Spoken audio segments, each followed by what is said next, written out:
11절부터 19절까지 같이 읽습니다. 시작. 나은 사람이 베드로와 요한을 붙잡으니 모든 백성이 크게 놀라며 달려나가 솔로몬의 행각이라 불리우는 행각에 모이거늘 베드로가 이것을 보고 백성에게 말하되 이스라엘 사람들아 이를 왜 놀랍게 여기느냐 우리 개인의 권능과 경건으로 이 사람을 걷게 한 것처럼 왜 우리를 주목하느냐 아브라함과 이삭과 야곱의 하나님 곧 우리 조상의 하나님이 그의 종 예수를 영화롭게 하셨느니라.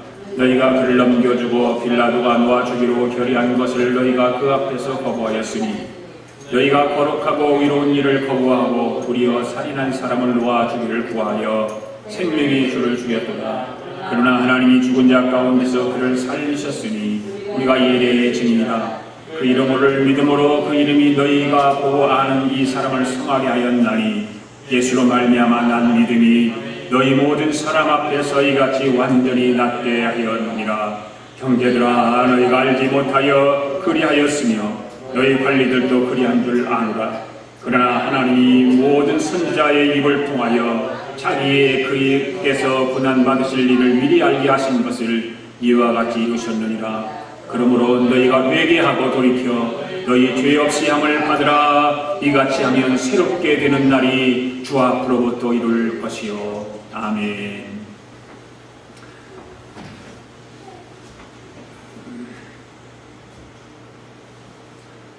어느 날 전갈이 강을 건너는데 강물이 너무 불어가지고 건널 수가 없었습니다. 그래서 주위에 있는 개구리에게 부탁을 했습니다. 개구리야 나 좀 태워줄래? 개구리가 말합니다. 전갈아 내가 너를 태워주고 싶어도 너를 태웠을 때 네가 내 등 뒤에서 나를 물면 내가 죽는데 내가 너를 어떻게 태워주니? 전갈이 대답했습니다. 개구리야 생각해봐. 내가 너를 부르면 너의 등에 탄 나도 죽는데 내가 어떻게 너를 물겠나? 라고 이야기를 합니다. 개구리가 가만히 생각해 보니까 그 말이 맞는 것 같아. 그래서 개구리가 전갈을 자기 등에 태웠습니다. 그리고 강을 건너기 시작합니다.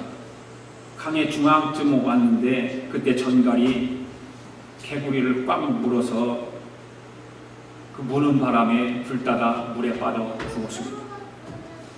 이 죽어가는 과정 속에서 개구리가 전갈에게 이야기합니다. 전갈아 너 왜 나를 불었어? 그러니까 전갈이 뭐라고 대답하냐면 나는 물어야 하는 전갈이잖아. 그렇게 대답을 하더라는 것입니다. 이 전갈의 모습이 우리 자신들의 모습이 아닌가. 이성적으로는 그렇게 하면 안 되는 것을 알지만 행동으로는 벌써 그렇게 하고 있다는 거죠. 그처럼 변화라고 하는 것은 정말 힘든 것입니다. 사람의 힘으로 술이나 담배조차도 끊을 수 없는 것이 인간의 모습이기 때문입니다. 아무것도 아닌 것 같고 얼마든지 끊을 것 같고 하는데 그것을 쉽게 끊지 못하는 것이죠. 그래서 중동 격언에는 이런 말이 있습니다. 산이 움직인다면 믿어라. 그런데 사람이 성격이 변한다는 말은 믿지 말라. 이런 격언이 중동 지역에 있다고 합니다. 이 말은 무슨 말이냐면 사람이 변하기가 힘들다는 이야기입니다. 사람은 그렇게 변하는 것이 쉽지가 않다는 거예요. 너무너무 힘든 거예요. 변한다고. 그런데 성경을 보면 예수님을 믿는 진실한 믿음을 가진 사람들은 놀라운 변화가 일어나게 되고 기적을 일으킬 수 있다는 것입니다. 오늘 본문에서 온 베드로와 요한이 안진뱅이를 이기고 안진뱅이가 성전을 뛰어다니면서 하나님을 찬미하고 그랬을 때 사람들이 몰려들기 시작합니다. 오늘 본문 11절 말씀을 보십시오. 읽습니다. 시작. 나은 사람이 베드로와 요한을 붙잡으니 모든 백성이 크게 놀라며 달려나가 솔로몬 행각이라 칭하는 행각에 모이거늘. 이 솔로몬 행각은 헤롯이 성전을 재건할 때 솔로몬 성전터에 남아있던 기초석을 따라 지금 행랑을 말하는 것입니다. 행랑. 이 행각은 두 줄로 된 대리석 기둥과 삼나무로 지붕을 덮은 회랑으로 이루어졌다고 합니다. 바깥들 동쪽 벽을 따라서 쭉 이어져 있다고 합니다. 마치 성전 동편에는 부속 건물과 같은 역할을 하는 것이죠. 그것이 바로 행락이에요. 행각. 이 행각은 오늘날 교회의 교육관처럼 활용하고 있는 그런 곳입니다. 이곳에 모인 사람들에게 베드로가 하나님 말씀을 강론하는 것이 오늘 본문의 말씀입니다. 안진뱅이를 일으킨 그 사건을 통해서 많은 사람들이 그 행각에 모이기, 솔로몬 행각이 모이기 시작한 것입니다. 사람들이 모였을 때 베드로가 그 사람들에게 설교를 하고 있습니다. 그 베드로가 말하는 그 설교의 내용은 바로 이런 내용들이지요. 왜 우리를 주목하느냐? 우리를 주목하지 말라는 내용. 그게 12절에서. 그리고 13절에서는 아브라함과 이삭과 야곱의 하나님이 예수님을 영화롭게 했다라고 하는 이야기죠. 그리고 14절부터 15절에 보면 너희가 예수님을 죽였으나 하나님은 그분을 살리셨다. 그런 내용의 말씀. 그리고 예수님을 믿는 믿음이 치유의 역사를 일으켰다. 바로 이런 설교입니다. 이런 설교가 베드로가 지금 그 솔로몬 행각이라고 하는 곳에 모여서 많은 사람들에게 지금 하나님의 말씀을 증거하고 있는 것입니다. 베드로와 요한이 안진뱅이를 고친 후에 모든 사람들이 자신을 주목하고 있는 거예요. 베드로와 요한이 자신들을 주목하고 있어요. 그럴 때 베드로와 요한이 하는 말이 뭡니까? 우리가 한 일이 아니라 예수님이 한 일이다라고 하는 그 핵심 내용이 오늘 본문 말씀이거든요. 네. 그래서 오늘 증인들의 이야기 11번째 그 베드로가 이야기하는 얘기죠. 왜 우리를 주목하느냐? 그게 제목이에요. 왜 우리를 주목하느냐? 오늘 그 본문 말씀을 통해서 세 가지로 말씀을 드리려고 합니다. 첫째, 왜 우리를 주목하느냐고 말하는 베드로입니다. 베드로에 대해서 한번 생각해요. 왜 그 말을 했을까? 11절, 12절 말씀 읽습니다. 시작. 나은 사람이 베드로와 요한을 붙잡으니 모든 백성이 크게 놀라며 달려나가 솔로몬의 행각이라 불리우는 행각에 모이거늘 베드로가 이것을 보고 백성에게 말하되 이스라엘 사람들아 이 일을 왜 놀랍게 여기느냐? 우리 개인의 권능과 경건으로 이 사람을 걷게 한 것처럼 왜 우리를 주목하느냐? 그 12절 마지막 부분에 왜 우리를 주목하느냐라고 베드로가 말하고 있습니다. 베드로와 요한이 안진뱅이를 고쳤습니다. 그 안진뱅이는 고침을 받고 나서 걷기도 하고 뛰기도 하고 하나님을 찬양하며 역사가 일어났을 때 그 순간에 소문들이 많은 사람에게 퍼지기 시작하는 거예요. 그때 예루살렘의 그 모순절의 절기를 지키기 위해서 예루살렘에 모인 사람 유대인들이 다 모여들기 시작합니다. 한 사람 두 사람 모이면 수많은 사람들이 그곳에 모였어요. 이 사람들의 생각은 어떤 생각이었겠어요? 도대체가 어떻게든 이런 일이 일어날 수 있냐 말이다. 어떻게 일어날 수 있을까? 사람들이 다 놀랐습니다. 솔로몬 행각이라는 곳에 모인 사람들 중에는 안진뱅이가 일어나서 걸어다닌다는 소문이 사실인지를 확인해 보려고 하는 사람들이 많이 있었을 거예요. 그게 정말 진짜야? 정말 그게 거짓이 아니야? 정말 그런 일이 있었어? 또한 기적을 일으킨 베드로와 요한을 한번 보고 싶어하는 사람도 있었어요. 어떤 사람인데? 그 사람 누군데? 그 사람을 한번 보려고 사람들도 있었어요. 어떤 사람들은 질병이 있으니까 그 안진뱅이가 나았다고 하니까 그 질병을 가진 사람이 안진뱅이처럼 고침받고 싶은 그 자기의 문제를 해결하고 싶어서 그곳에 찾아온 사람도 있었을 거예요. 어찌 보면 모든 사람들의 이목이 지금 누구에게 쏠려 있을까요? 바로 베드로와 요한에게 쏠려 있습니다. 베드로에게 요한에게 모두가 이목이 집중되어 있어요. 그래서 사람들은 그들을 쳐다보면서 저들이 과연 정상적인 사람일까? 신들린 사람은 아닐까? 그런 생각을 하고 이야 신기한 일이 일어났구나. 그런 상황 속에서 그런 분위기를 보면서 베드로와 요한은 어떤 생각을 하고 있었을까? 다른 생각도 성경은 예수 그리스도에 대해서 얘기를 하고 있지만 아마 우리가 추측을 해보면 이런 생각도 혹시라도 하지 않았습니까? 자신들이 했다고 해도 자신들이 그 일을 했다고 해도 누가 뭐라고 할 사람도 없을 거고 다 믿어줄 사람들일까요? 네. 얼마든지 자기들을 뽐내고 과시해도 모든 사람들이 믿었을 것입니다. 그렇지 않겠어요? 얼마든지 자기를 자랑할 수 있어요. 얼마든지 자기 일을 내세울 수 있어요. 우리가 지금 얼마나 능력 있는 사람인 줄 아십니까? 우리는 이보다 더 큰 일도 할 수 있습니다. 우리는 능력의 사람입니다. 베드로와 요한은 그렇게 자기를 과시할 수 있었을 거예요. 그런데 베드로와 요한은 자기들 앞에 모여 솔로몬의 행각에 모여든 사람들에게 그렇게 말하지 않고 이렇게 말하죠. 이 일을 왜 놀랍게 여기느냐? 이 일을 왜 놀랍게 여기느냐? 마치 우리 개인의 권능과 우리의 경건으로 이 사람을 걷게 한 것처럼 왜 우리를 주목하느냐는 거예요. 왜 우리를 주목하느냐? 베드로와 요한은 자기에게 주목하고 있는 그런 상황에서 순간적으로 우쭐하는 그런 마음이 들을 수도 있어요. 그러다가 영적 교만에 빠져서 어떤 큰 일을 그르칠 수 있는 그런 일을 만들 수도 있어요. 그렇지만 일은 우리가 한 일이 아니라고 베드로와 요한은 분명하게 말하고 있어요. 우리가 한 일이 아니라 왜 우리를 우리가 한 것처럼 너희들이 주목하고 있느냐? 분명하게 말하고 있습니다. 16절 말씀 보시겠습니다. 시작. 그 이름을 믿음으로 그 이름이 너희가 보고 아는 이 사람을 성하게 하였으나니 예수로 말미암아 나는 믿음이 너희 모든 사람 앞에서 이같이 완전히 낫게 하였느니라. 아멘. 왜 우리를 이렇게 우리 이 일을 놀랍게 여기며 왜 우리를 이렇게 주목하고 있느냐? 우리를 주목할 것이 아니라 그 이름이 이 사람을 성하게 했고 그 이름을 믿는 믿음이 이 사람을 완전히 낫게 했는데 그렇게 선 이야기하는 것입니다. 여러분 그 이름이 누굴까요? 바로 예수 이름이죠. 예수 이름. 바로 예수 이름입니다.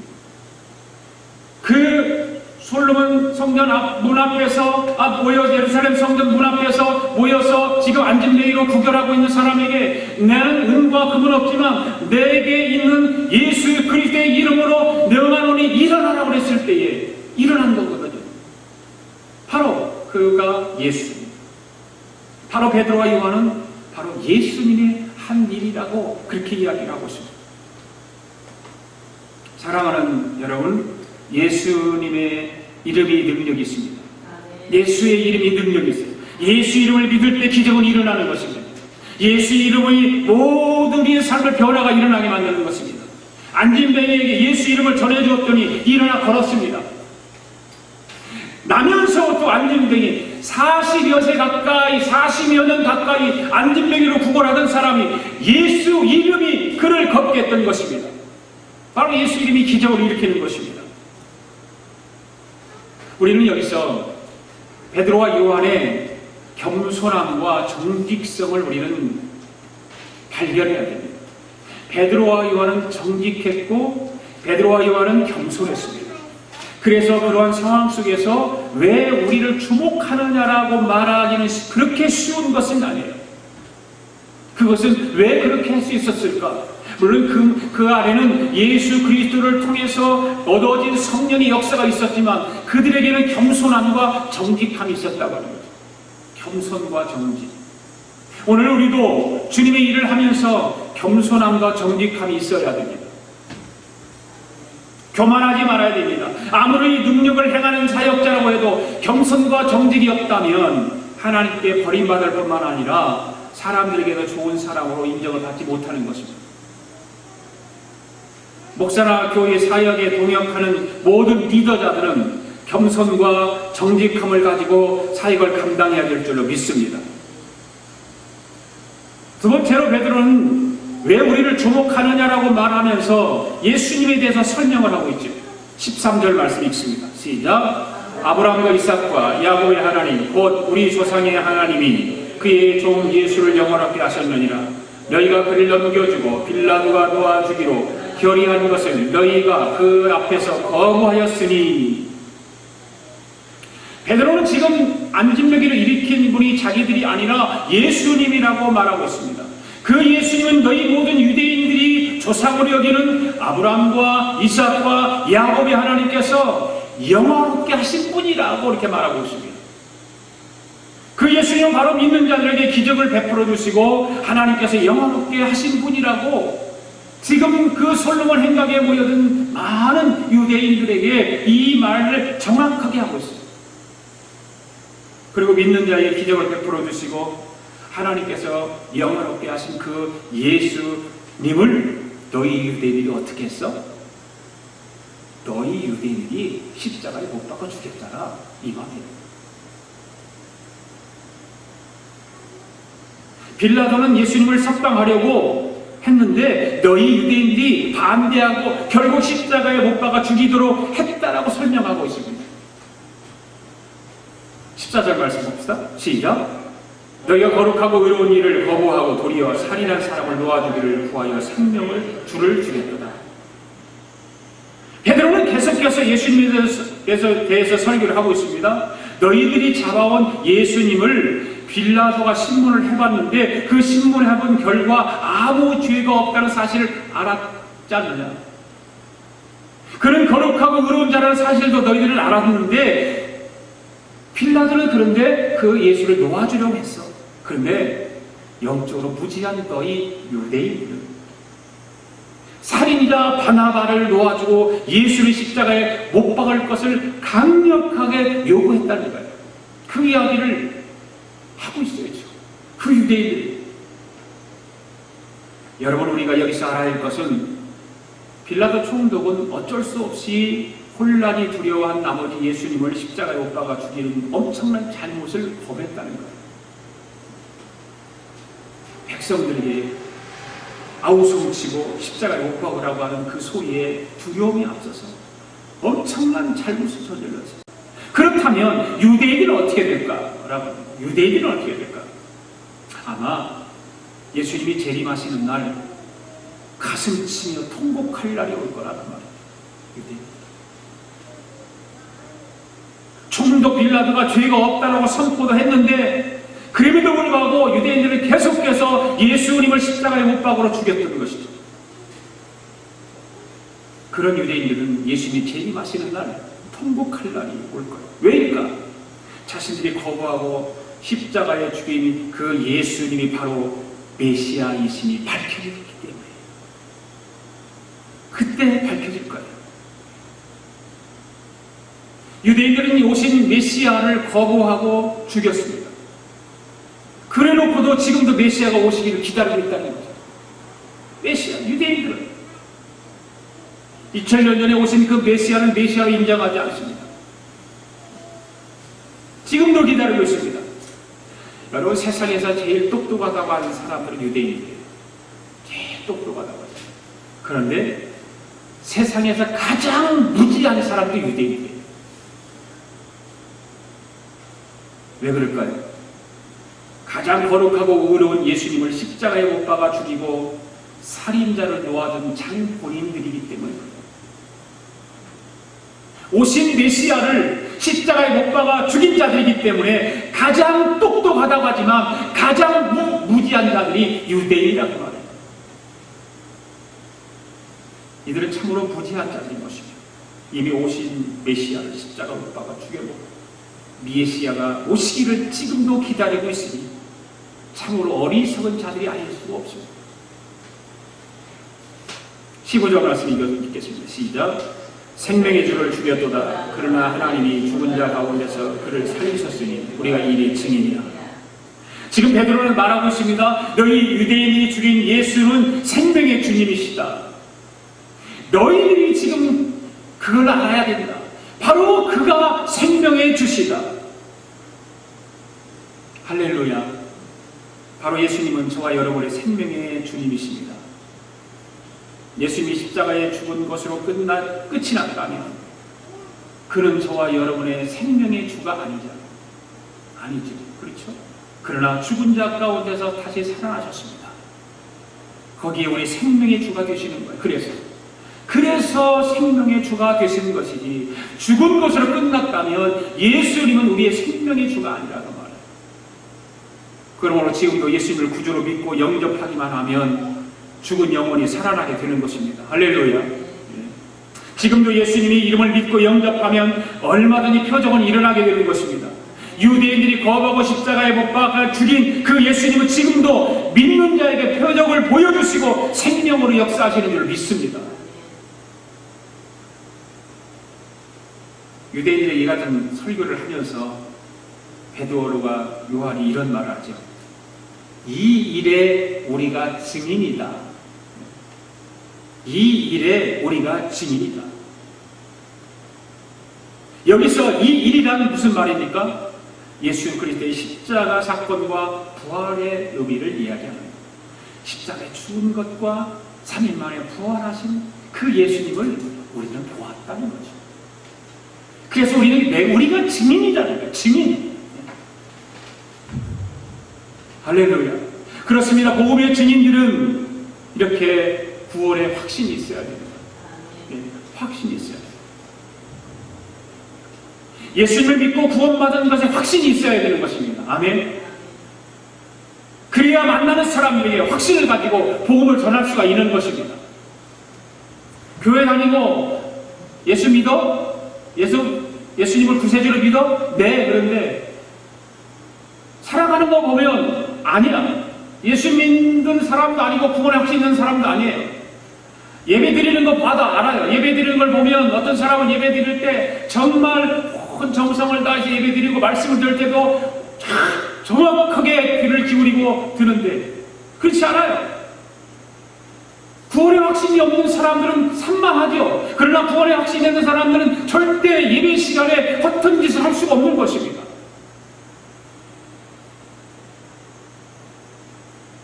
베드로가 예수님에 대해서 증거한 것처럼 오늘 우리도 예수님에 대해서 믿음이 적은 자들에게, 구원의 확신이 없는 자들에게 정확하게 확실하게 복음을 전해야 될 줄로 믿습니다.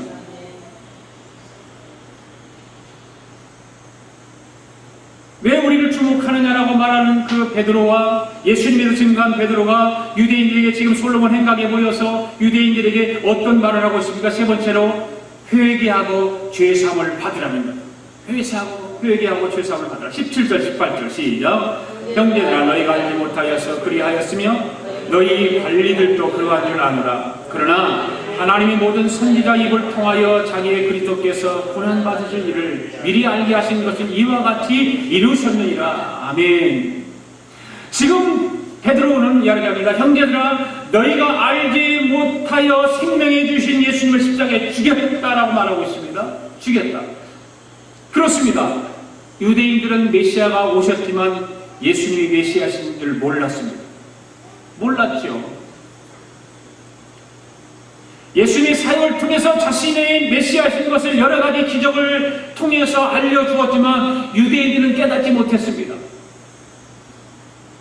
하나님께서는 선지자들을 통해서 이렇게 될 것을 미리 말씀하셨고 그 말씀하신 바를 이루어 주셨는데도 유대인들은 그걸 몰랐습니다. 지금 베드로가 모인 청중들에게 뭐라고 합니까? 너희가 모르고 그랬다는 거죠. 너희가 모르고 그랬다. 그렇다고 너희가 정당한 것은 아니야 이거예요. 하나님께서 선지자들을 통해서 예수님께서 친히 사역을 통해서 이렇게 될 것을 예언하시고 가르쳐 주셨는데, 보여주셨는데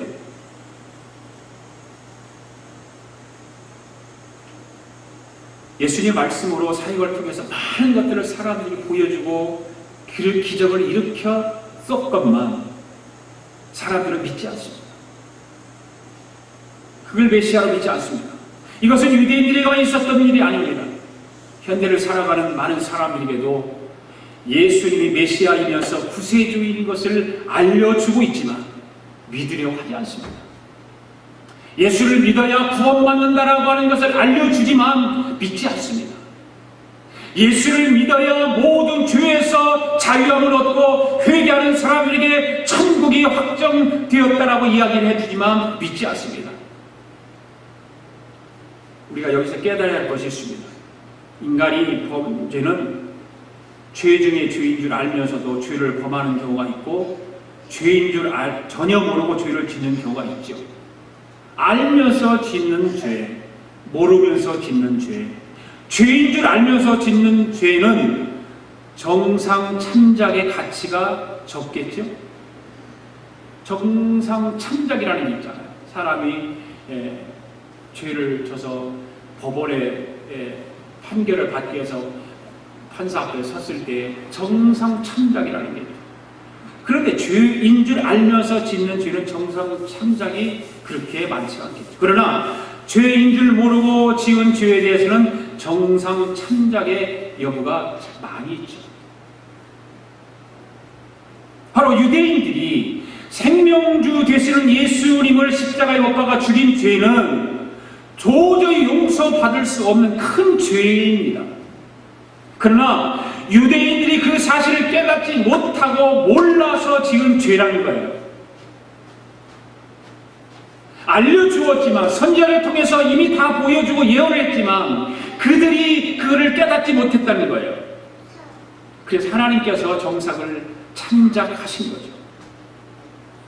그것이 뭘까요?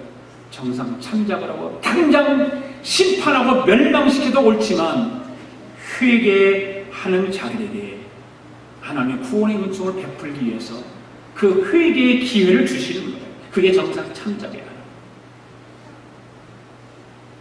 그러한 기회는 자신들의 죄를 시인하고 회개하면 널리 용서해 주시겠다, 그 말입니다. 할렐루야. 이런 말이 있죠. 무식하면 용감하다. 유대인들은 생명의 주를 십자가에 못 박아 죽이는 일만큼은 용감한 일이었을 거예요. 용감하죠. 어떻게 그렇게 죽일 수 있을까? 죄가 없는 사람을 어떻게 십자가에 못 박아 죽을 수 있을까? 그 당시 십자가에 죽이는 것은 죄를 져야 되고, 도둑질하든지 간음을 하든지 살인을 하든지 무슨 엄청난 큰 죄를 져야 십자가에 못 박아 죽이는 그런 사형틀인데, 어떻게 죄가 없는 예수님을 십자가에 죽인다고 하는 것은 대단한 용감한 일이었어요. 어떻게 유대인들이 이런 용감한 일을 감행할 수 있었을까? 무식하면 용감하다는 말이죠. 영적으로 무식해서 그랬다는 거죠. 영적으로 무식해. 영적으로 무지하면 용감한 거예요. 자기가 짓는 죄도 몰라요. 영적인 지식이 없기 때문에 그렇습니다. 오늘 우리도 영적인 지식이 없으면 하나님의 일을 열심히 하기는 하지만 하나님의 일을 그르칠 수 있어요. 열심히 하긴 하는데 영적으로 무식하면, 무지하면 하나님의 일을 그르칠 수 있어요. 그렇기 때문에 오늘 우리가 주님의 일을 잘 감당하기 위해서는 영적인 지혜와 지식이 있어야 돼요. 할렐루야. 그래서 하나님 말씀을 바로 잘 들어야 돼요. 하나님 말씀을 봐야 돼요. 하나님 말씀은 내 발에, 내 거울이라고, 내 발에 등불이라고, 내 길의 빛이라고 했어요. 하나님 말씀. 오늘 우리 아가페의 성도들은 영적인 지혜와 지식이 충만해서 신앙생활 하는데 은혜가 충만하게 되기를 바랍니다. 19절 말씀 마지막 읽습니다. 시작. 그러므로 너희가 회개하고 돌이켜 너희 죄 없이 함을 받으라. 이같이 하면 새롭게 되는 날이 주 앞으로부터 이룰 것이요. 할렐루야. 네. 회개하라는 거예요. 회개하면 너희가 죄 없이 함을 받을 것이고 너희에게 새롭게 되는 날이 올 것이다는 거예요. 네. 베드로와는 솔로몬 행각에 모인 유대인들에게 담대하게 외칩니다. 회개하라. 회개하면 너희의 죄가 용서받는다. 너희의 죄가 용서받게 되면 너희의 삶이 새로운 삶으로 이어진다. 할렐루야. 여기서 새롭게 되는 날이 이른다고 했는데 성도의 삶에서 가장 중요한 것으로서 새로운 삶을 사는 비결은 무엇일까? 오늘 19절의 말씀은 바로 회개합니다. 회개하면 새로운 삶을 사는 거예요. 할렐루야. 회개하면 새로운 날이 이르는 거예요. 아멘. 신자와 불신자는 차이가 무엇일까? 회개를 하느냐 회개를 하지 않느냐 이거예요. 신자는 회개합니다. 그러나 불신자는 회개 안 합니다. 성도는 회개한 사람을 말합니다. 불신자들은 결코 회개하지 않습니다. 그러면 성숙한 성도와 미성숙한 성도는 무엇을 구별할까? 자세히 보면 회개가 빠른 성도는 성숙한 성도. 그러나 회개를 알면서도 회개하지 않고 미적 거리는 사람, 미성숙한 사람 있지요. 그런 사람들. 복받은 사람은 잘못된 일이 생기면 금방 회개하고 은혜 받습니다. 반면에 복받지 못할 사람은 잘못된 일이 생겨도 회개하지 않고 점점 하나님의 진노만 쌓고 있는 거예요. 우리가 로마서 2장 4절로 한번 읽어볼까요? 시작. 혹 네가 하나님의 인자하심이 너를 인도하여 회개케 하심을 알지 못하여 그의 인자하심과 용납하심과 같이 길이 참으심 풍성함을 멸시하느뇨 다만 내 고집과 회개치 아니한 마음을 따라 진노의 날 곧 하나님의 의로운 판단이 나타나는 그날에 임할 진노를 너희가 쌓게 되는 거다. 회개 안 하면 하나님의 진노를 계속 쌓는 거예요. 인자하신 하나님이 성도의 무엇을 가장 원하냐면 하나님은 회개를 원하셔요. 죄를 지으면 회개를 원하셔요. 그런데 사람들이 그 하나님의 인자하심을 무시하고 고집을 부리고 회개하지 않다가 하나님의 진노만 쌓는다는 거예요. 이게 로마서에 있는 말씀이에요. 사람이 회개하지 않으면 마음이 강팍해집니다. 강팍해져요. 바로바로 죄를 짓고 회개하는 사람은 마음의 연한 순같이 부드러워지는데 왜? 회개했으니까. 그런 회개하지 않는 사람은 강팍해질 수밖에 없어요. 마음이 강팍해져서 교회에 와서 예배를 드려도 은혜가 없어요. 찬송을 부르도 감각이 없습니다. 감동이 없습니다. 기도를 해도 별로 감격이 없습니다. 말씀을 들어도 깨달음이 없습니다. 그냥 한 귀로 들으면 오른쪽 귀로 들으면 왼쪽으로 싹 빠져나가요. 네. 그 말은 무슨 뭐라고 그러는지 아세요? 귀뚱으로 알아듣는다. 귀뚱으로 알아듣는다.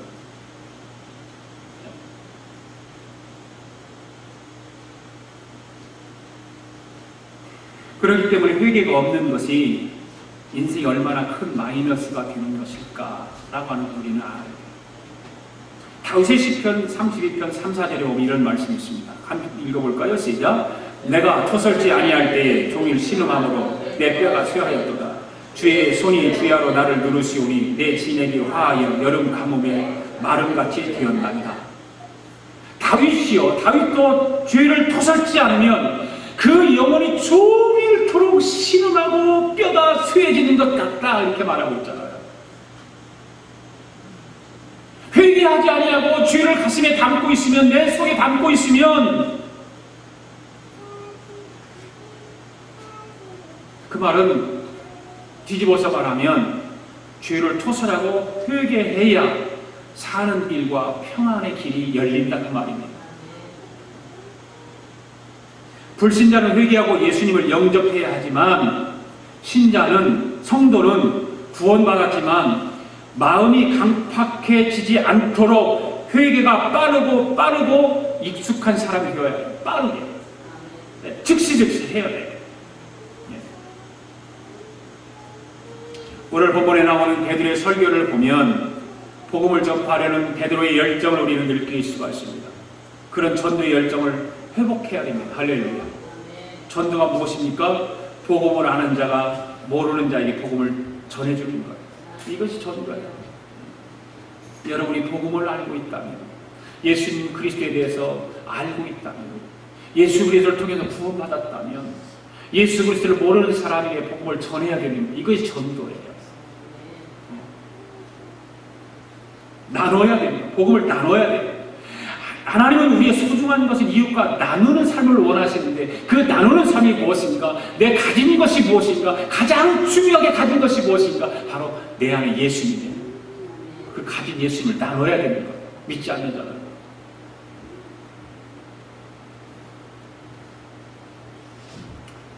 이 한 주간도 복음을 나눠주는 증인의 삶을 살아 저와 여러분의 신앙과 또 은혜의 삶에 성숙함이 있기를 주님의 이름으로 축복합니다.